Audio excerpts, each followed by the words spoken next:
साथियों नमस्कार, मैं हूं पंकज उपाध्याय। आप देख रहे हैं अनंत वक्ता। पॉलिटिकल ट्रैक पे आज बात करेंगे दिल्ली राजनीति की, दिल्ली की उस राजनीति की जो पूरे देश की व्यवस्थाओं को प्रभावित करती है। बात करेंगे सुप्रीम कोर्ट द्वारा लगाई गई दिल्ली सरकार को फटकार पे। बात करेंगे उनके विज्ञापन नीतियों की, जो कि सुप्रीम कोर्ट ने ऐतराज जाहिर किया है उस मामले में, जबकि विज्ञापन की जगह रैपिड ट्रेन पिछले दिनों प्रधानमंत्री मोदी ने उद्घाटन किया दिल्ली से मेरठ तक के लिए। उस पे जो बकाया राशियां हैं दिल्ली सरकार की, उस पे कटाक्ष करते हुए सुप्रीम कोर्ट ने जो कहा वो ध्यान देने वाली बात है भी।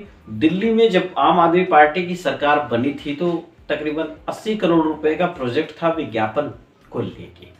विज्ञापन राज्य सरकार द्वारा अलग अलग श्रेणियों में अलग अलग जगहों पे विज्ञापन नीतियों की बात करते हैं, उसी को लेके फटकार सुप्रीम कोर्ट ने लगाई है। सुप्रीम कोर्ट का ऐतराज तो खैर रैपिड रेल में बकाया राशि को देने की जगह, विज्ञापन में खर्च करने की जगह पे था, लेकिन कमोबेश सारी पार्टियां विज्ञापन पे ही काम करती हैं, विज्ञापन पे टिकी हैं। आजकल पिछले दशकों से जो भी पार्टियां सत्ता में हैं वो सिर्फ विज्ञापन पे काम करती हैं, उन्हें प्रमोशन की बात करती हैं।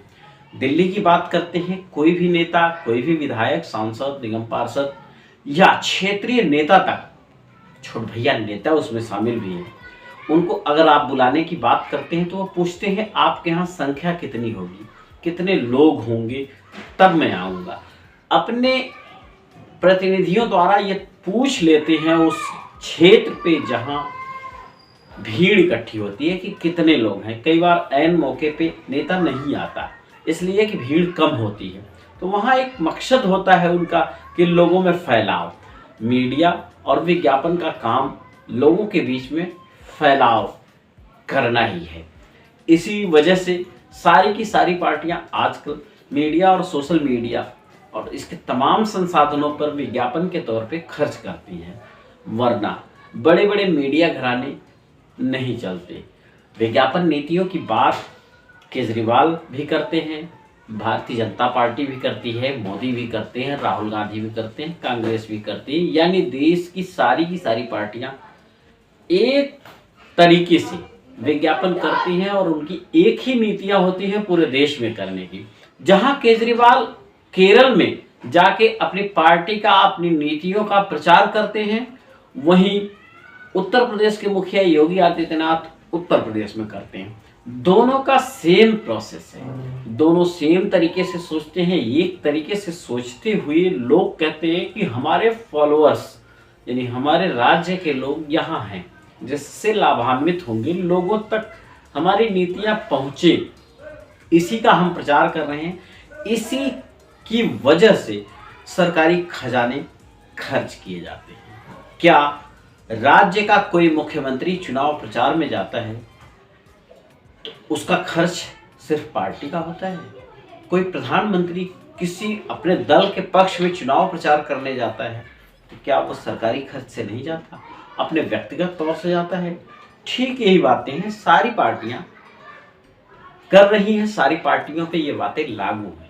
80 करोड़ से 600 करोड़ रुपए तक विज्ञापन भागना पिछले 10 सालों में, 9 सालों में आम आदमी पार्टी का, ठीक इसी तरह भारतीय जनता पार्टी का विज्ञापन नीतियों में बड़ा बदलाव करते हुए बहुत अच्छा दोनों हाथ से खजाना लुटाना।